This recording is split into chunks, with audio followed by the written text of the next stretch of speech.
So I'm sure a few years ago, before you entered consulting, you had a why consulting answer that you had prepped in the mirror, you had revised in some Google Doc over and over again, and ultimately you had some estimates of why consulting would probably serve you. And I'm curious now, about 2.5 years in, correct me if I'm wrong, um, what you kind of reflect on if young Edward was kind of right in his estimates of how consulting would support his professional path, and what you just feel like maybe you would revise on that why consulting statement. Yeah, I think that's a fantastic proxy to use. Maybe just to start from the beginning, a little bit, back. But basically, when I found out about consulting, the point in my life that I was at was I've always been very entrepreneurial, and I knew I wanted to do that going forward. And so I went to Cal Poly. It's a big accounting school, and they kind of love to funnel kids in the business program into that. And so I was pretty content at the beginning with, all right, well, I'm gonna go into accounting. I will enjoy it during the day, and then come evenings, I'll work on some sort of startup, and I will and on that when that hits big, that's when I'll leave accounting and I'll go and run my own company. When I found out about consulting, to me that was just such a winner, because it went from doing accounting, which is great. You learn the language of business, is what they say, and it's definitely a useful skill, to consulting, which I would almost say is like a little bit more intense, a little bit more of a one up in terms of you get to help businesses with problems. And as a founder, I think that's 90% of your job, right? Is figuring out all the problems with your company and upscaling it and making it better. And so my original why consulting, yeah, about 2.5 years ago, as I was prepping for the interviews, was consulting is the number one way for me to quickly see problems that successful businesses face. Not even Hmm. unsuccessful, successful businesses. And so being in that high growth environment with like-minded people will just supercharge the ability for me to actually be able to be a competent startup founder one day. As we look forward a little bit to now, which is about a year and a half into the job, I definitely would revise it a little bit. I think I forgot a key part of the equation, which is time, and consulting is a very demanding career, and so definitely not something where you can just be starting a company on the side. I think it's something where you've got to give your all to consulting, or it will just eat you up and spit you out. And so I think the part about learning how to be a successful startup operator and seeing all the problems that businesses face, that stands very true, and I would not rewrite my why consulting there. What I would do is say that it's not somewhere where I'm going to be working on a startup day in, day out. I think you can still have fun projects on the weekends, but consulting is a career in itself, obviously. And so while you are in this career, I think that is the demanding part, and that is the part that takes your limited resources like time and energy, which I know we'll chat with at the end. But once you leave consulting, I think that's where you can jump into the startup world and build your own things. Hmm. I love that point. I think a lot of people don't understand the contrast between a 9 to 5 and just a W-2 job. Ultimately, like, they're both W-2s, of course, but like consulting is no 9 to 5. Yeah, And there's definitely. quite a lot of time capital that it does take. So I really appreciate you being transparent and sharing that aspect.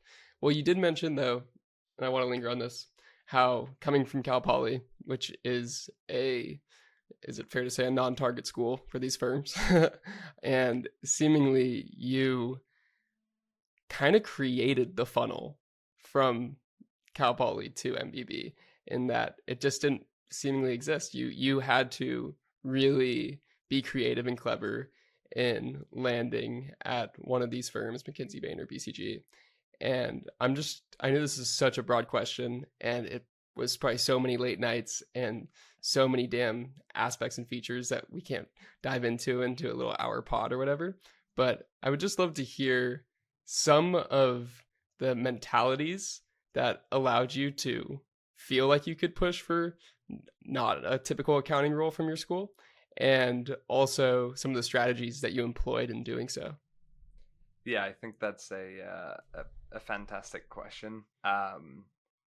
Look, I think at the end of the day, these are really difficult jobs to get, and at the same time, it's very simple what you need to do to be considered a great candidate at a consulting firm, right? And so I actually, even just thinking of it now and reflecting, I think I had a bit of an advantage being that I honestly didn't understand how big a deal it was. I knew it was a very difficult job to get, and so I had to work really hard.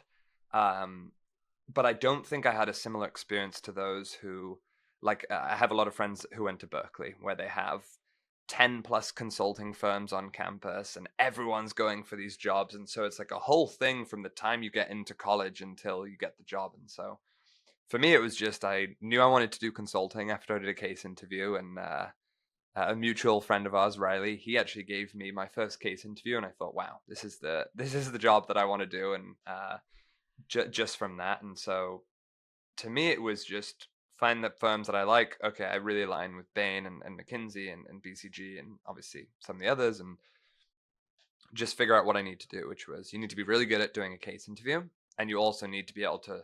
I think there's a multitude of names for it, but pass like the airport test, right? Of okay, if your interviewer is stuck with you in an airport for 7 hours and your layover got pushed or whatever, are they going to want to shoot themselves in the foot and get out of there, or are they going to be super excited to chat with you and get to know you more? And so luckily I really enjoy chatting with people and making new friends. And so the second part was a lot less firepower than the first part, which was this case interview. And so for me, the biggest mindset, as you were mentioning, was okay, I need to be really, really tenacious. I think that's most important. Is this is like applying for colleges plus more, where it is a bit of a crapshoot in that you're not guaranteed any of these, even if you are super qualified. There are plenty of people that are overqualified to be working at these firms who don't get a job here. It's just so competitive. And so, okay, tenacity is number one.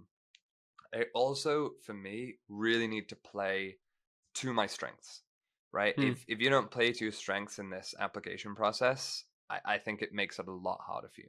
And for me, um, I didn't have a 4.0, right? And so academics was not the thing that I needed to lean on. What I needed to lean on was my on-campus involvement. I was a managing director at an on-campus consulting firm, and I was a shift lead in my job. And so really leaning on that and making sure that that was apparent and I could show inclusive leadership, which is one of the big things that a lot of these firms look for, was super important. And just going back to that tenacity point, I did not get the internship. I applied for it. I did a few cases. I thought I'll give it a go, and I quickly found out that that's not the attitude that you can have in this world of I'm just going to throw my resume in and see what happens.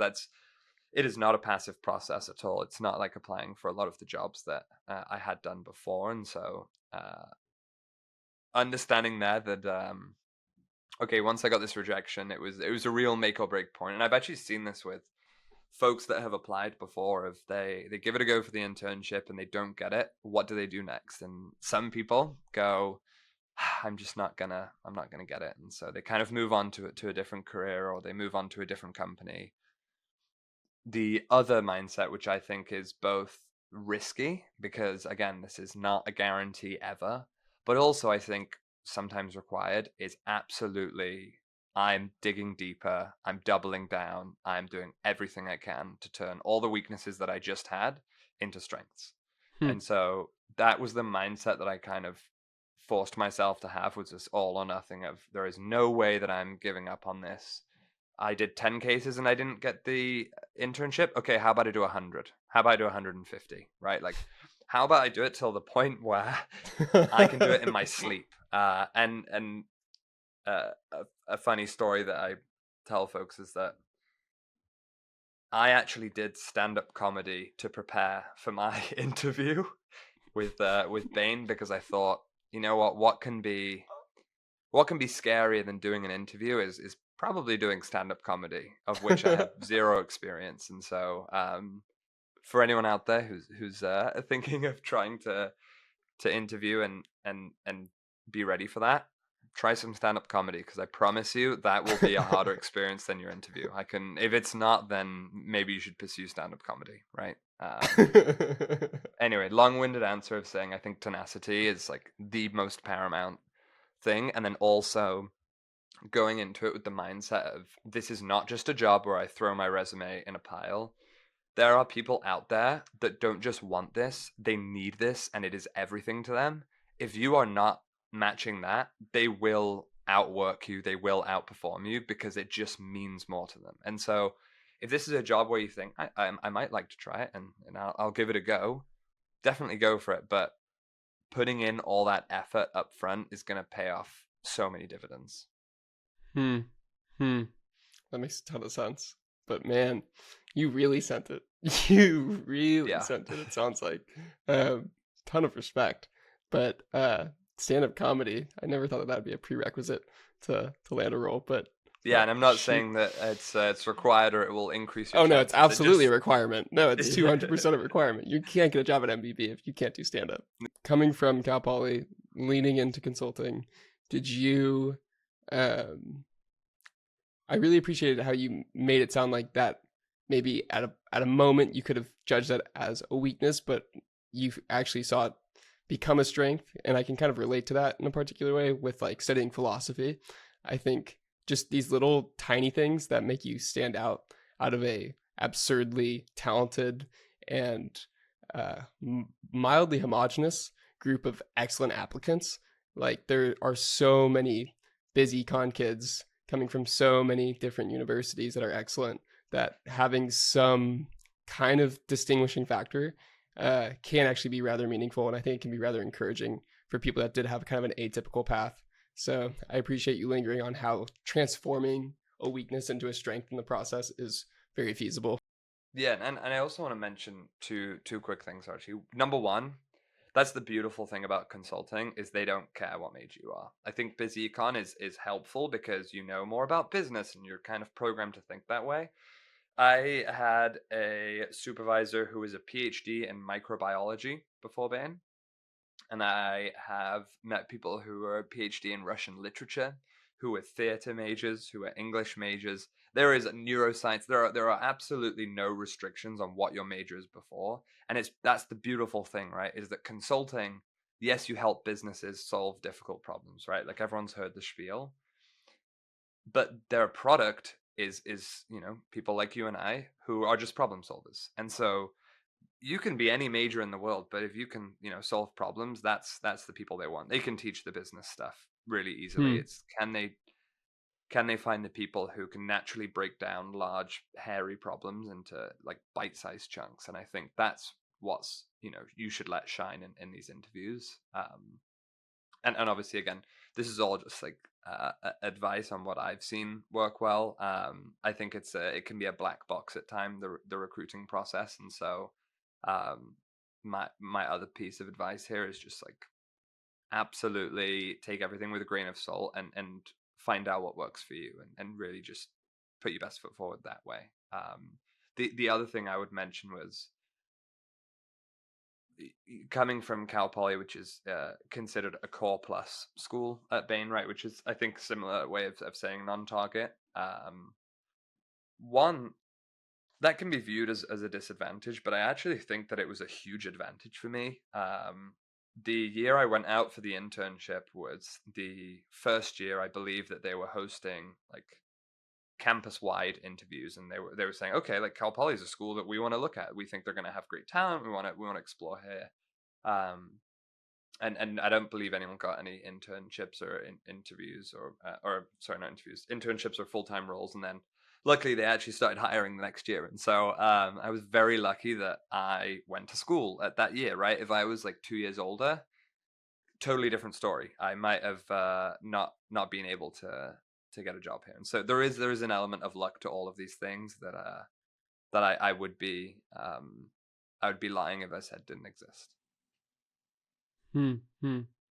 Would you say, even though it is so black boxy, the whole process, now being on the other side, is there any inputs that you feel like you allocate a lot of time to, or that maybe was a little unnecessary? Is there any way that you could kind of apply an 80-20 framework to the process of 20% of things that you really could have given more time to that would have kind of gave 80% of the outcome?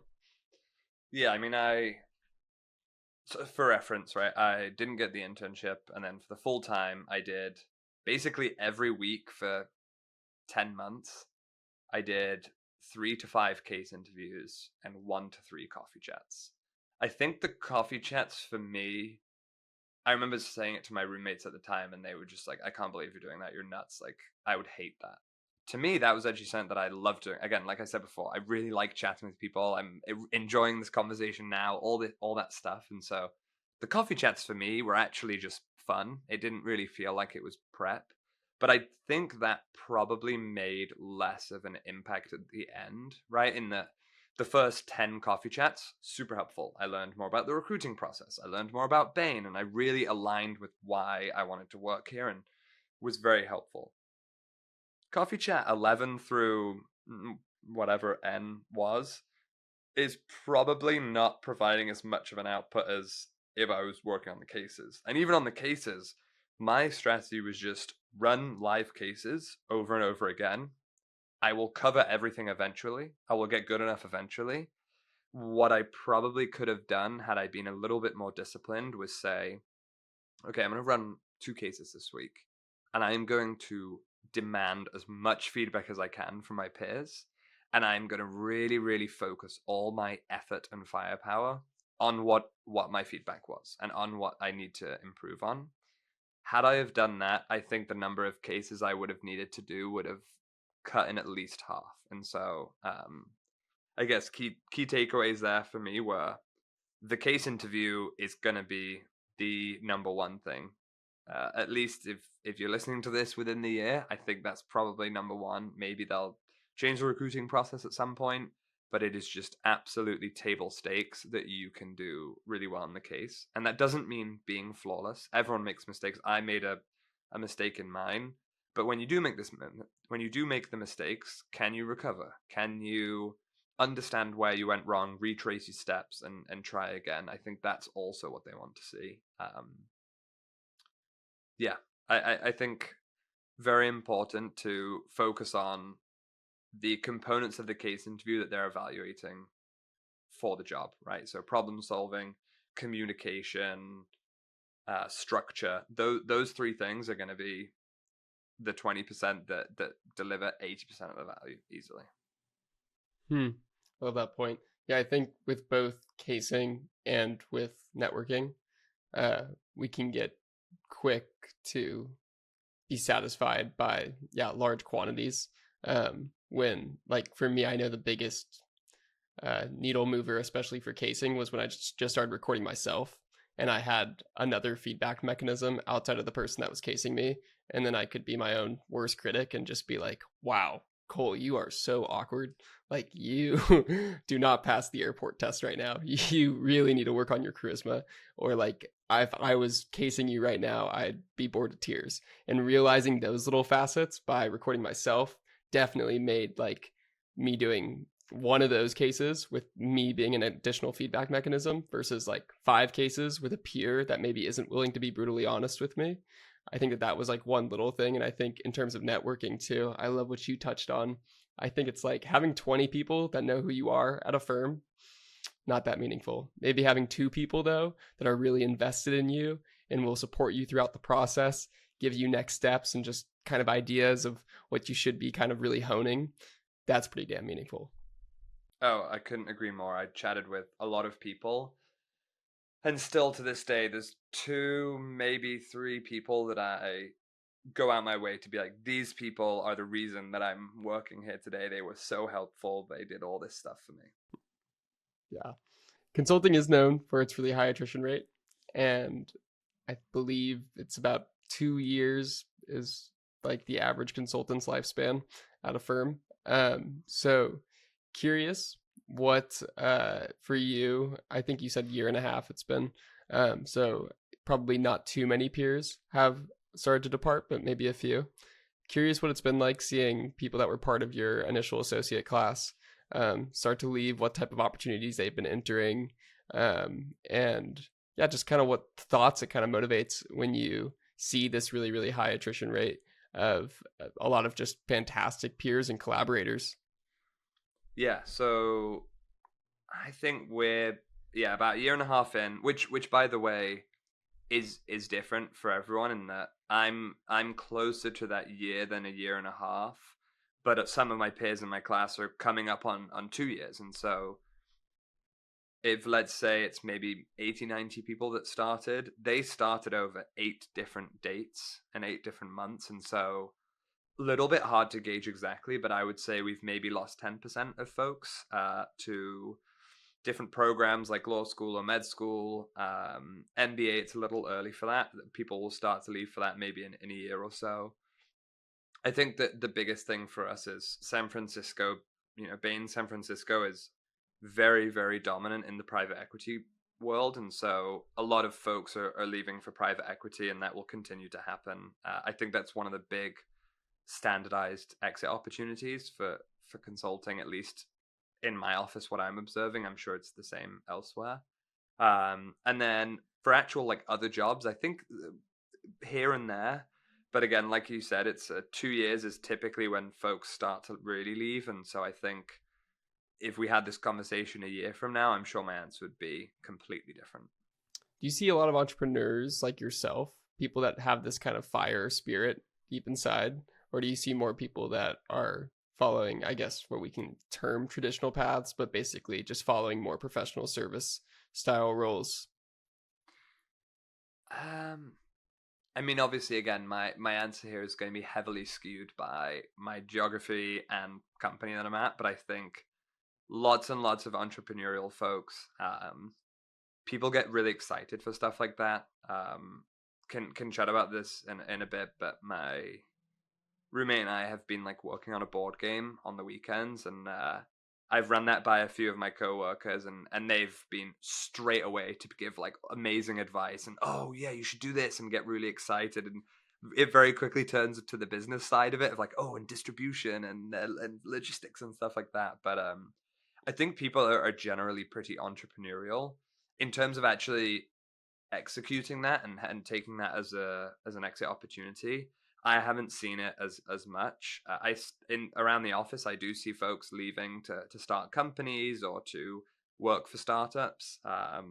Maybe, I mean, really rough ballpark, but 10 to 15% of folks, I reckon, who are leaving are joining some startup or their own thing. But I could be totally wrong on that number, as a heads up.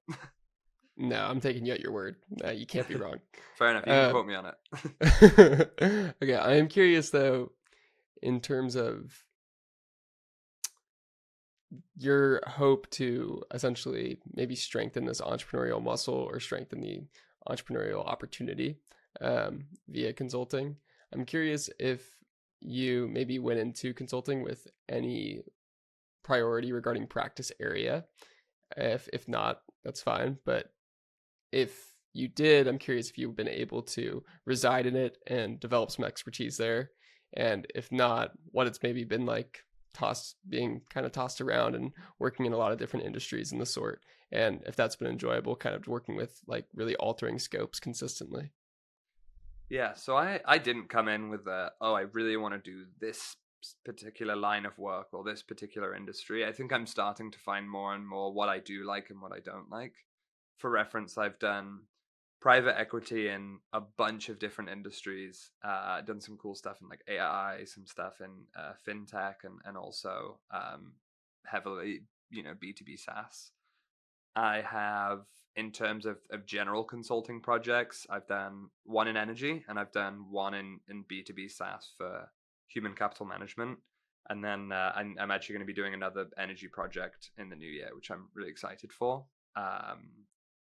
I think that it's pretty accessible to find an industry that you like and to join that realm. I think once you really know what you want to do, the staffing managers or partners that you interact with are going to be a lot more likely to help you out there. They definitely want folks in their practice who are really energized by that and really want to do that, as opposed to just someone who's indifferent. I think that's in any job in the world. And I think especially in your first year or two, that's one of the cool perks of the job, right? Like there's not many jobs where I can learn everything I need to know about an energy company and about the energy industry, and then immediately pivot and start learning about human capital management and HR software. It's just like starkly different. And so I actually think that's a great perk of the job, in that you get to experience all these different industries and lines of work. And so I look forward to continuing to do that. And then I think as time moves on, as you stay at these companies, that's when you start to get a little bit more specific and niched in terms of where you want to spend your time. Makes a ton of sense. I'm curious, gonna kind of pivot here. For living your 20s in a way that does not feel holistically consulting or holistically just like I am just my corporate self. I'm curious if you have any tips or advice in terms of, I don't know, horcruxing your identity a little bit and having I know work-life balance is a silly ass word sometimes, or a silly ass phrase, but genuinely, this is advice for me. I'm entering this kind of stage of trying to figure out how I create space for serotonin and ensuring that I can be sustainable in these high-octane environments. And if you have any advice in terms of what's kind of worked for you, and I'm sure it's probably been a pendulum swinging at times, and you've probably learned some lessons along the way. So I'd love to hear it if you're down to share. Yeah, first of all, horcruxing your life is a fantastic phrase, and I will definitely be stealing that. I think that is I don't know if that's at all a reference outside of the Harry Potter world that I've heard. That is awesome. I'm going to steal that. Thank you, man. But on the note of that, and in terms of compartmentalizing and allocating time to different things, to be candid, the most important thing for me has been balancing time with people. And so I'm in my 20s. I have a pretty demanding job. I have a girlfriend. I have family nearby. I have friends from college. I have friends from work. And I have friends of friends. That's a lot of groups of people to manage. And honestly, I found it super difficult to make sure I'm spending the quote right amount of time with everyone, which is also tough because I think if you add up the right amount of time for everyone, you're already over 168 hours a week. And so it's difficult to do that. And for the first time in my life, I'm having to actually choose and say, I'm sorry, I can't hang out with so-and-so because I want to hang out with so-and-so, or I haven't seen them in a long time. And so people has been what I've tried to optimize for, of outside of work, just spending time with people. With that, I've learned that I actually really like spending time on my own sometimes, especially after a long day. I need an hour or 30 minutes at some point before I go to bed to just de-stress. And I think that hour is actually where the rest of my horcruxes are residing, in terms of I like to play video games. I like to catch up with friends that way. Like I said before, my roommate and I like to do fun projects. So currently doing a board game with him. And then I've been trying to be better at growing myself and outside of just the education and experience from work. And so I'm trying to read a little bit more. I'm trying to fit in exercise in the mornings, stuff like that. Happy to dive deeper on any of those, but that's probably a general overview of my horcruxes, as you said.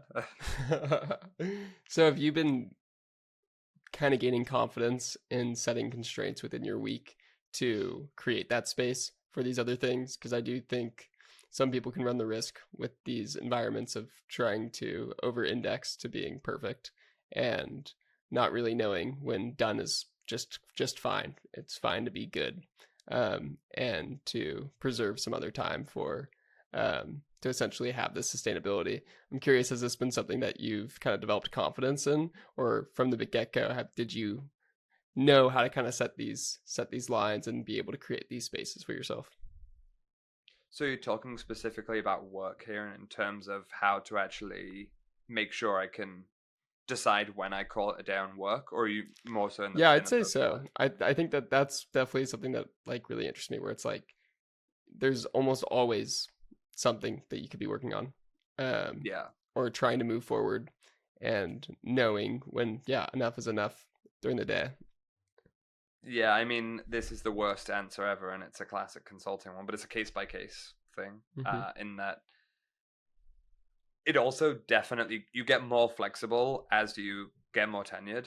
You also have more demanding work as you get tenured. So it's kind of a weird battle in that when you start out, at least for me, I am working until my supervisor says, "All right, let's call it," and they're the one who makes that decision.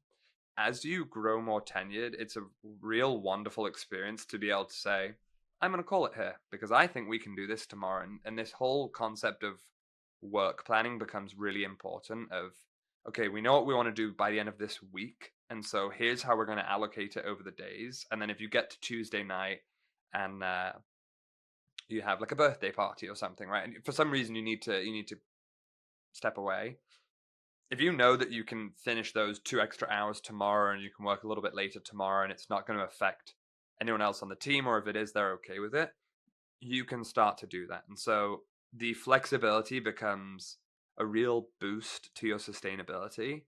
Now, as you start getting more tenured, you start to supervise and you start to be the final call on some things. And so then all of a sudden you get more work, but you do still have that added level of choice. And so for me, it's been lovely on this last case to my supervisor was incredibly good at being more hands off when possible, and so what that would mean was being super hands on early in the week, and then for the rest of the week, I kind of knew what I needed to do, and I'm tenured enough where I can go and do it, and so there was a lot of flexibility, which meant if I wanted to have a dinner with friends and take an hour or two away from the keyboard, absolutely able to do it.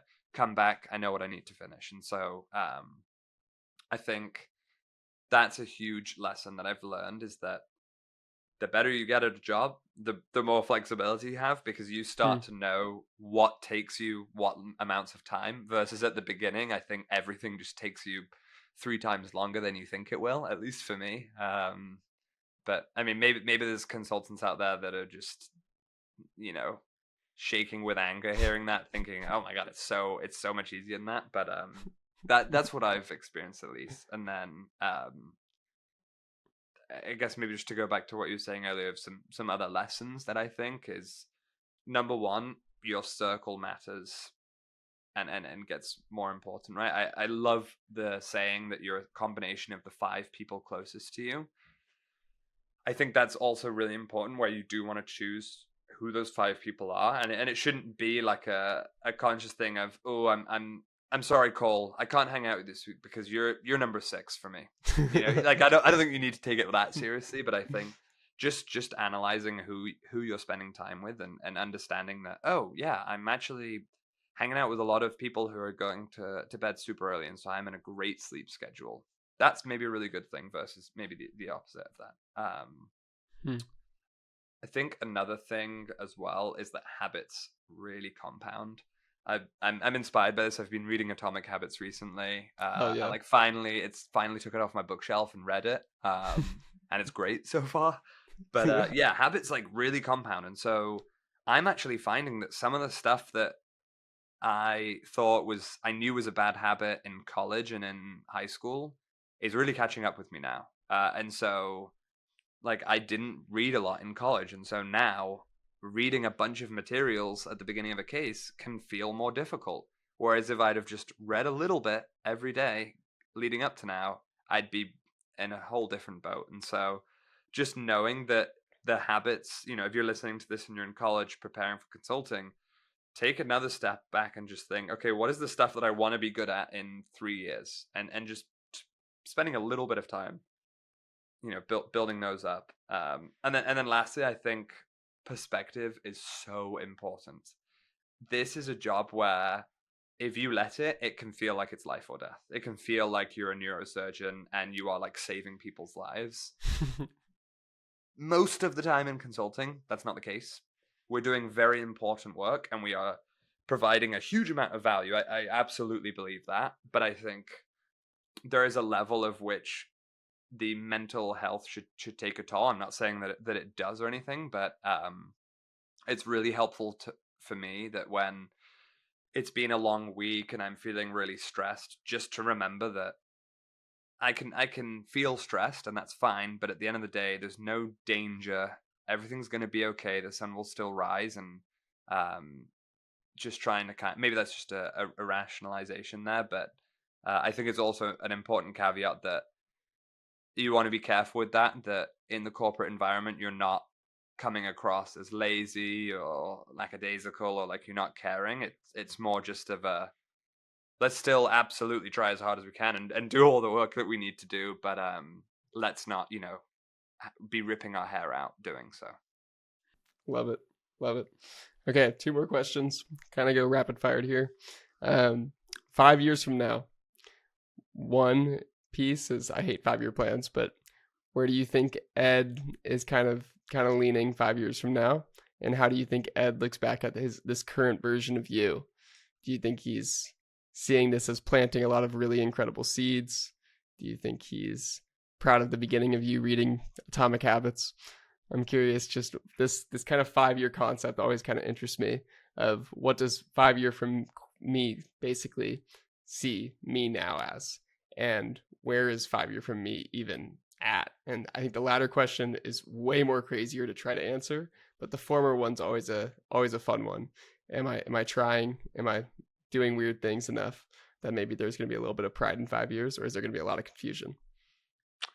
Yeah, it's a really, really good question to think about. I think 5 years from now, I could see myself in a few places. One would still be at Bain, right? And so in that world, I've hopefully just come back from business school, and I think I would look back on myself as doing the right things, of really investing in my career and trying to make sure that I'm a top performer. The other place would be at some sort of either startup role or else. I think regardless of the 5-year Ed, I think the way that he would look back on me is actually very telling of what I need to invest my time in. I think he would think, wow, he's going for it. He's really he's done a lot. He's done well, but I'm the first to be critical of myself. And I think that it would be definitely, hopefully 5-year me is looking back and saying, wow, you were not prioritizing sleep enough, because that means that I actually am at 5 years from now. I think I have a really bad habit of I hate giving up on the day, which I know is the worst way to look at it, but I'm very resistant to going to bed, and the second I'm in bed I go straight to sleep. But I am really, really bad at actually prioritizing sleep, and so hopefully I'm doing that in 5 years from now. If I'm not, then maybe I'm just, I don't know, maybe it's gotten worse. But I'm sorry, that's the most corporate mentality I've ever heard. I hate to give up on the day. That's what going to bed is. I know.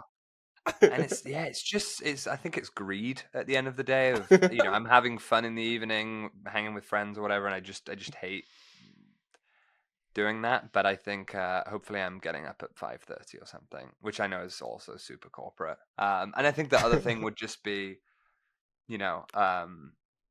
hopefully I'm looking back in 5 years and saying he's balancing correctly, right? That's the goal, is that, okay, he is spending enough time thinking about work outside of work, and he's spending enough time with friends and spending enough time on himself and investing time with the right people and the right things. I think that those are the two really important things for me, that hopefully in 5 years I'll look back and say, one, you were bad at sleep, because that means that I'm good at it then.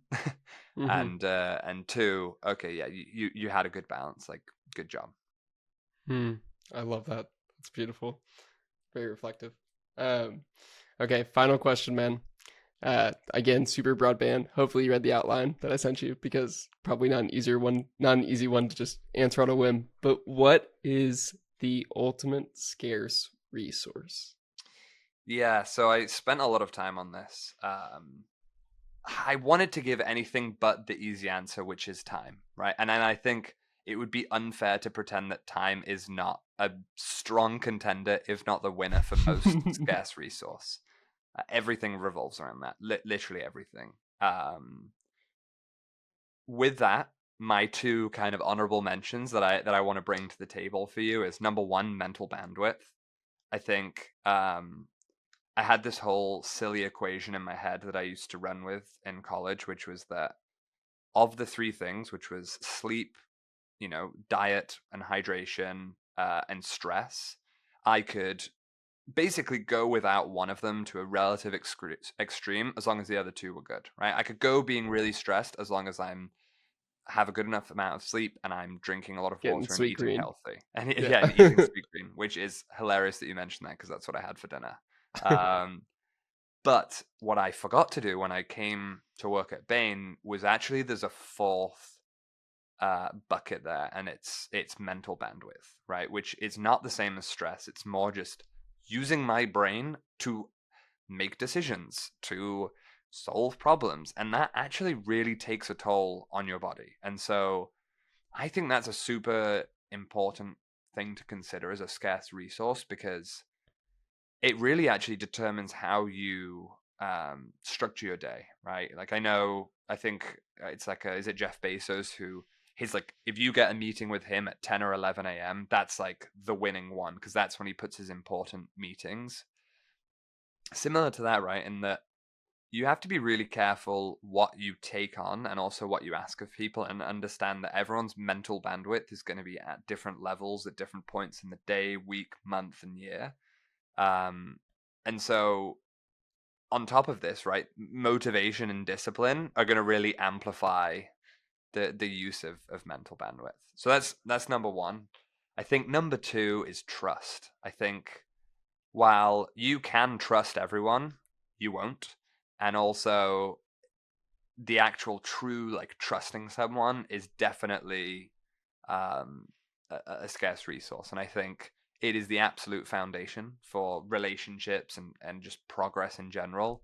But it is so easy to lose in a heartbeat, and to convince someone, that you have the ability to gain their trust can take a lot of time. And so again, building back to time, which I think has to be the ultimate scarce resource, unless you disagree. But yeah, I think mental bandwidth and trust are two things to me that really scream there's not enough of it in the world, and so you've got to be really disciplined about how you earn that currency and that resource, and also how you spend it. Like, even on trust, right? If you think in the corporate world, you've got enough, you can build a baseline trust with someone where you can screw up, and you can miss a deadline, you can miss a typo on a presentation, and the trust is there, and that will save you. But you're spending that resource, because you do that too many times and the trust is gone. And you ask someone too many questions and the mental bandwidth goes, and then it's downhill from there. Wow. Yeah, that was super well articulated. The mental bandwidth point, I've been thinking about that a lot lately, and I haven't been able to articulate it like that. But yeah, it is. I appreciate you taking this call at 6 p.m., 7 p.m. on a Monday night, man, because I'm sure that this is probably not an optimal mental bandwidth time, and you're bringing it all. So I really, really appreciate you sharing this time with me, man, sharing all these insights. Genuinely such a pleasure chatting with you, Edward. You're so funny and so fantastic, dude. Really appreciate you having me. Before I leave you, I'm very curious to hear as to what your true ultimate scarce resource opinion is. Damn it! Not to put you on spot, and maybe no one's asked me back yet. Maybe you're saving it for a reveal at the end of the series, if you need to get out of jail free card. Maybe I can just give many answers, and I'll give one right now. But I'd say it's kind of paradoxical, my answer to this, so I'm gonna probably have to cut this out of the episode because it's not gonna make any sense. But I'd say my answer to this is like this feeling of loving kindness, where I think it's both the most scarce, but it's also has the potential to be the most infinite, where a feeling of just deep, deep compassion and loving kindness towards others can be so rare in a day sometimes. And I see it in myself. Sometimes I'm just so caught up in my own world and so selfish, and not seeing people with a full sense of Sonder, seeing all the brilliance and beauty to them, and how their life story is just as complex and full as my own. And other days I just see every single individual for that. I see how brilliant and wonderful they are. And I love when someone sees that in me. And I think our world is just such a brilliant place when we have this deep sense of loving kindness.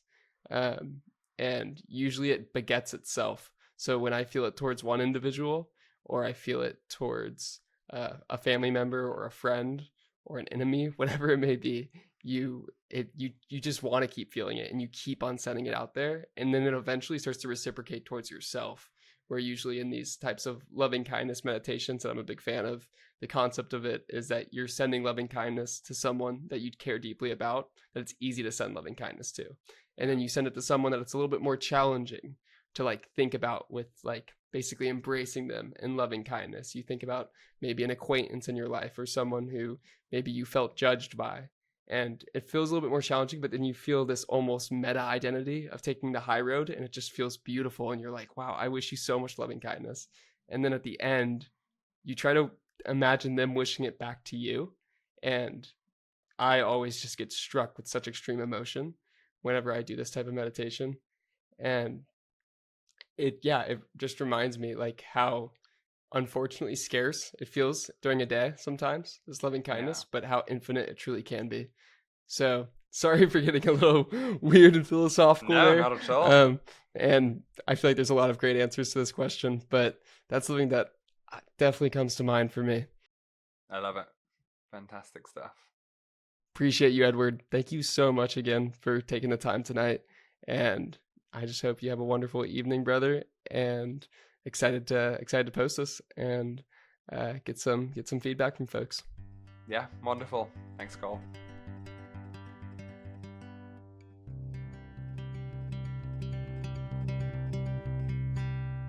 Thank you so much for listening. I'd love your feedback on ways this pod can better serve you, guests you'd like me to have, topics to cover, or just mock my god-awful audio engineering. I'm trying so damn hard to not kill your eardrums, I promise.